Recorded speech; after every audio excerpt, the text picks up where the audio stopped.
Today I've spent a fair amount of time doing anything but forging. There's been some grinding projects. I've been cleaning up the adzes that I hardened and tempered the other day. I ground some froze to get them ready to go out. And I've been doing that kind of stuff. And then this afternoon I took a little time off to put some more brick on my floor, but I've used up the last of my brick. But I haven't really done much forge work, and I thought I was going to get back to our filing vise project, but it's about the end of the day and that doesn't look like it's going to happen. So I thought I would answer some viewer questions about my grinders. So let's take a look at the grinders, specifically the belt grinders. I have 3 of them. 2 of them are 2x72s, which are the most common belt grinders. Most knife makers' belt grinders you're going to buy, or the plans that people go off of to make, run a 2x72 belt, and they're very handy and very easy to come by. One of them is commercial grinder, one of them I made, and then there is 3x132, and these numbers refer to the belt size. It's a 3-inch wide belt, and it takes 132 inches to go all the way around. There's a lot of belt surface here, and this is a big aggressive grinder. But let's start with the commercially purchased grinder, the one I have had the longest, and I will tell you a little bit about it, what it is, and some of why I like it or why I don't like it. This machine is a Wilton square wheel belt grinder, and I will explain why they refer to it as a square wheel in a minute. I bought this probably 30 years ago, and it has been an absolute workhorse in the shop. This was not my first belt grinder. My first one was a really cheap homemade one using a little work arbor and a little idler stand that was all bolted to a workbench, and that grinder worked, but this one was a real step up, although not the best knife grinder in my opinion. Part of the reason for that is because it is a fixed speed grinder. It only has the one drive, and it's fast. This runs at 4,300 surface feet per minute, so that's not quite 60 miles an hour that this thing is running. Now you can put a smaller wheel on here. I've seen some people that, I don't know if they're available commercially or if you have to have it made, but you can put a smaller drive wheel on and that will slow this down. You can also buy a variable speed motor for them, but that's considerably more expensive, and I'm not sure if that's still an option on them or not. But it's a fairly simple machine. It's got a lever that reduces the tension. This wheel drives the belt. This is the idler wheel that adjusts the tracking of the belt in and out, and a contact wheel. And the contact wheel is where you do your grinding. It's always covered by the abrasive belt, so you're not actually grinding on the rubber wheel.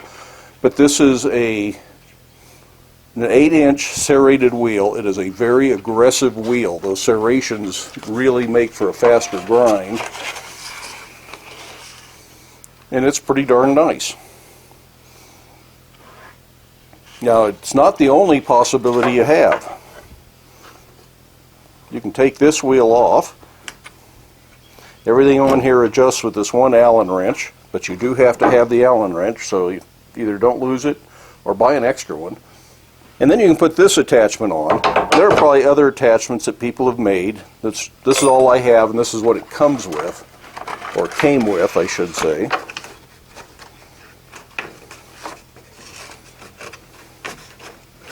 And this is why they call it a square wheel grinder. This attachment here makes it look like the front wheel is square. And this has to be really cranked down to keep it from moving. And you can tighten up the belt. And this is the square wheel. But what it really is an 1.5-inch wheel, a 3-inch wheel, and a platen. A platen is a flat surface where you can grind. That's where you're most likely going to work on knife blades, to grind knife blades and profile and things like that. But I don't use it that much because I don't make knives too often. I use the contact wheel, the serrated contact wheel, most of the time on this grinder. But this attachment is very versatile.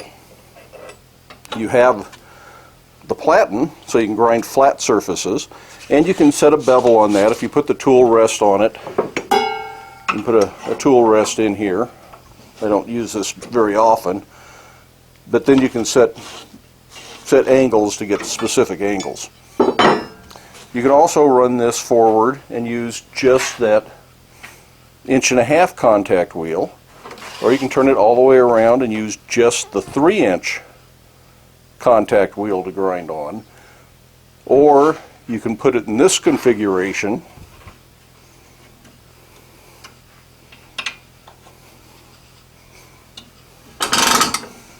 and you have a slack belt, so if you're trying to get something that's got a convex surface, you can work on that and it's unsupported, and that does a real nice job of that.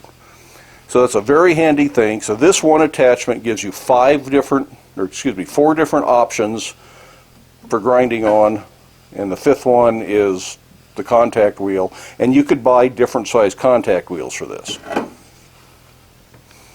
And there's the single speed 1 horsepower motor. Like I say, you could buy a variable speed motor for it. At one point they were available with them. I don't know if they still are. This is the lever that controls the tension, and it's just fixed stair steps, pretty simple and pretty effective. This controls the tracking. This is one of the things I like the least about it. To control the tracking, you have to use the Allen wrench. I would rather have some kind of a knob on there. But in the 30 years I've owned it, I guess it hadn't been important enough for me to take it apart and put a knob on there, so maybe it's not that big a deal. Last I heard, this grinder was no longer being made and sold by Wilton. It is now being made by Jet, so they're an imported grinder. But as far as I know, it's virtually the same grinder. Still comes with the same attachments, the same options. And the people I know that have them seem to think they're pretty good machines. The Wiltons lasted me for 30 years. The original motor, I have replaced the bearings in this contact wheel twice, and the bearings in these contact wheel, well, actually the entire wheels, because it's easier to buy the wheel with the bearings in them. I've replaced once on the smaller ones. So there has been a little maintenance, but the motor's original, nothing else is needed maintaining. You just blow it out with an air compressor every now and then and it works just fine. Now, this grinder is another 2x72 belt grinder. This is one I made, so it's not specific to anybody's plans. It is based on the KMG grinder and their plans. It's not exactly like the KMG. The KMG is made by Beaumont Metal, and you can buy the finished grinder or you can buy lots of component parts, and that's one of the reasons I made this grinder. This is how you adjust the tension. Is you slide the arm in and out, and it's got a spring here, and that's what holds the tension. Tracking wheel is this wheel up here to adjust the belt left to right. But these arms are what makes this grinder so nice. If I don't want this attachment, I can take it off and I can put a platen in. And this platen will do essentially what the other one will. It's got the flat platen. I can take this plate off and I can grind unsupported between the wheels. But this is a little harder to change because you do have to take the bolts off and take this all the way off, whereas the other one you just spin it in a circle and do something different with it. But it's still a very functional, very useful platen. These are aluminum wheels. They're not really contact wheels for grinding against. You could a little bit, but rubber wheels would mean it could be ground against. But this is the way Beaumont sells the platen, and it can either just bolt to the arm or you buy separate arms to put that on. And you could make your own platen, and I think I could adapt the square wheel platen to fit this. Now this arm, I've actually got two things going on here. One of them is I have a contact wheel on it, and this is probably what I use the most on this grinder, is an 8-inch wheel again. It's like the 8-inch wheel on the square wheel, except this one is smooth, so it's a smoother grinder. This is more for finish work.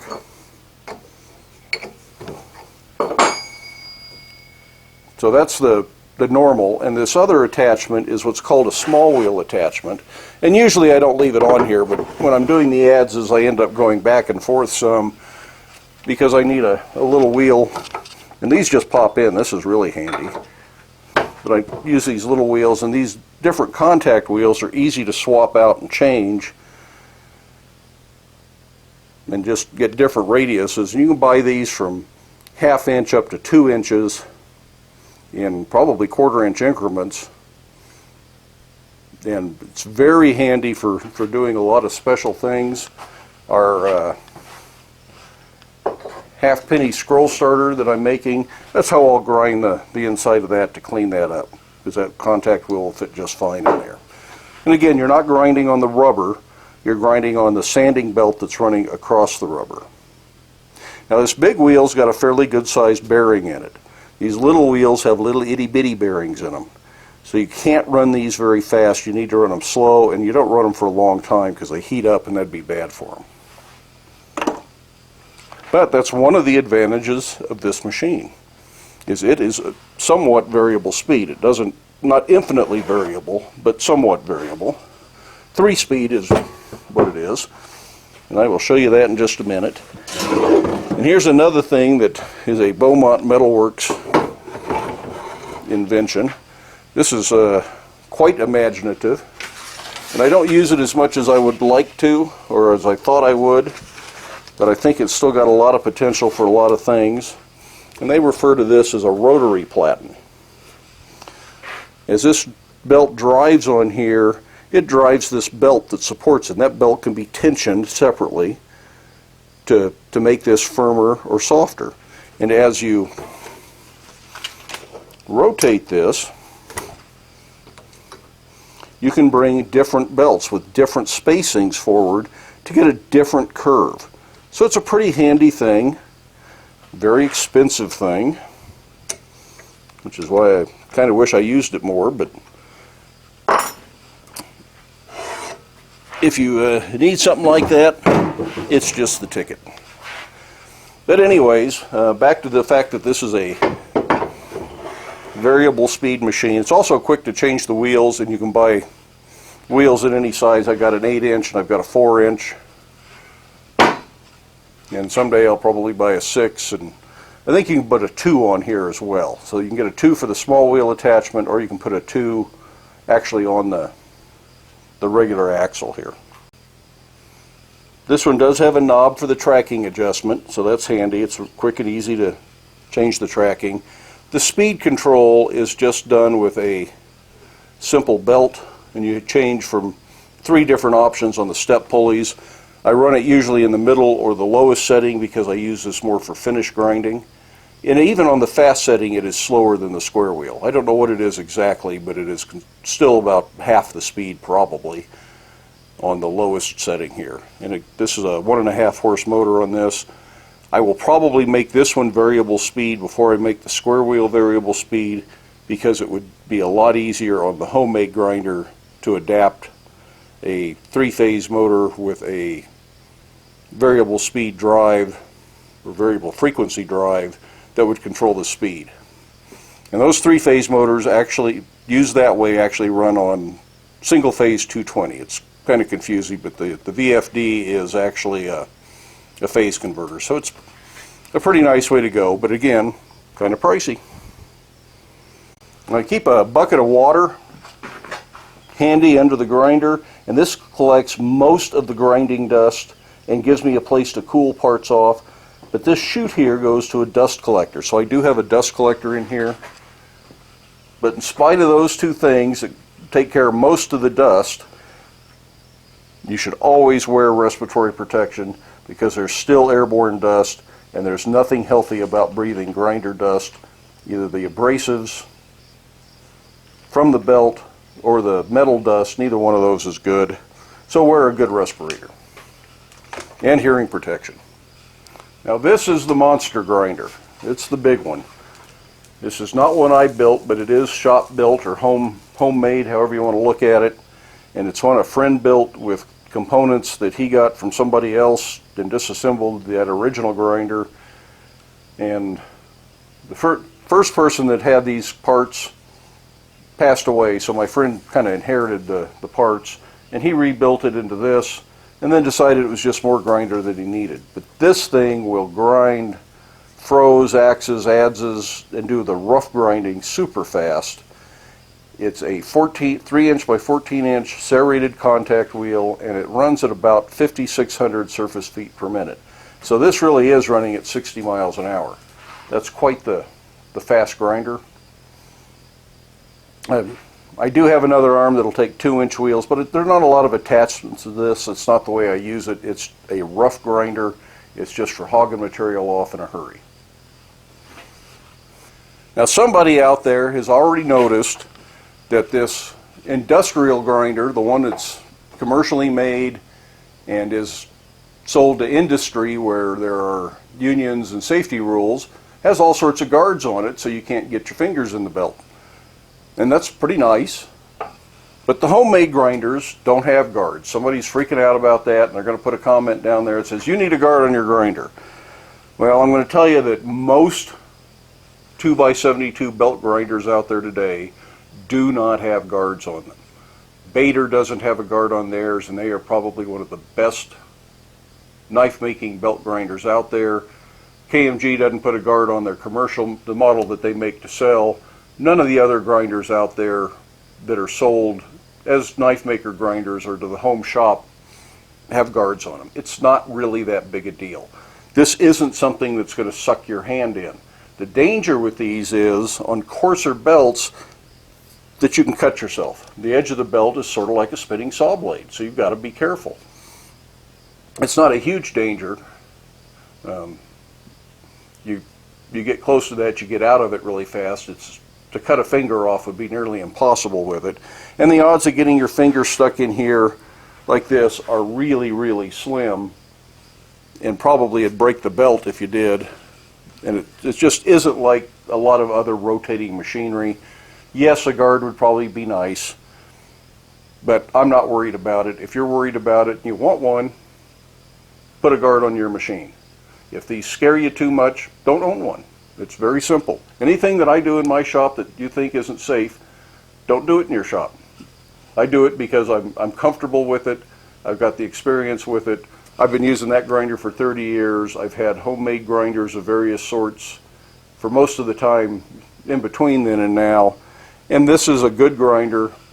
Like I say, the Bader B3s, which are kind of the standard and what everybody is more or less copying with these, doesn't have the guards either. So it's not that big a deal. You're liable to grind your knuckles on these. It hurts, but the odds of getting down to bone are really slim unless you're really trying to stick your finger in there. That'd be hard to do. But like I say, cutting yourself, and that's really only on the coarse belts. I've hit my finger on these finer belts and it just doesn't hardly even scrape them. So it's a theoretical risk more than a big thing, but be careful. Be aware of what you're doing. Don't have any distractions when you're using a grinder like this, and you should be just fine. A couple of things that help with these grinders at times. One is a big eraser. This is sold as a grinding belt eraser, and it helps get the junk that clogs up the belts, especially if you're working with wood, if you're doing knife handles. This will help your belts last longer because it'll clean the junk out from between the grit. The other thing is a kind of a grease stick, and it helps lubricate it. I don't use it a lot, but if you're doing finish work on knives, it might be nice because it does make the belt grind a little bit cooler, and it runs just a little bit smoother by putting this grease on it. Now you'll see hanging on the wall up here lots of belts. I go from 36 grit belts up to 1,000 grit belt, and then I've got some Scotch-Brite and cork polishing belts, and I've got a set of belts in various grits that I keep just for doing handles because they last quite a bit longer for doing wood than they do for doing metal. So I use those same belts over and over again. I can do a few dozen handles before I have to replace those belts. And yes, these are great for working wood, although you can burn wood with them. You can scorch it by leaving it on here too long, especially in the finer grits. But a 36 grit belt on a belt grinder will shape a hammer handle in nothing flat. As with anything in the shop that has tension or pressure, when you're done for the day, you should take the pressure off of it, whether that's pressurized gas lines or the tension on your belts. It's better off if there's no tension on them. They'll last longer, your belt will last longer. When I'm through grinding on an axe and I've got it down to 1,000 grit, my next step is frequently to buff it, and that's where the absolutely final sharpening occurs in the shop anyways. The customer may want to strop it or do a little honing. But I can get a razor finish between the 1,000 grit belt and coming to the buffer. I use a coarse compound on one wheel and a very fine compound on the other wheel. This is a 1 horsepower buffer, very handy thing. This one runs 1800 RPM, which is about half speed from a regular grinder, which is why a buffer is better than putting buffing wheels on a bench grinder, because the slower speed is safer. A buffer can grab something and rip it out of your hands in a heartbeat. If you're buffing, you can never buff up here, because that will throw that right back at you. Always buff so the buff is going away from the edge, and so if it grabs it, it throws it to the floor. This little thing is a dental lathe. I'm not sure exactly how they use it in a dental office. It has something to do with making things like bridges and crowns and stuff like that, I believe. But it has on one end a threaded tapered shaft that you can put little buffing wheels on. This is a Scotch-Brite wheel. It's about had it. But it's smaller stuff. This is 2-speed. I don't remember what the 2 speeds are now. But it's got a high speed and a low speed, and neither one of them is all that fast. But the advantage to this, what I like, is this end that takes the same 1/4 inch shank points or burrs that you put in a die grinder. And what's even better, that burr is now turning. This lever is a clutch, and it stops it and opens the chuck.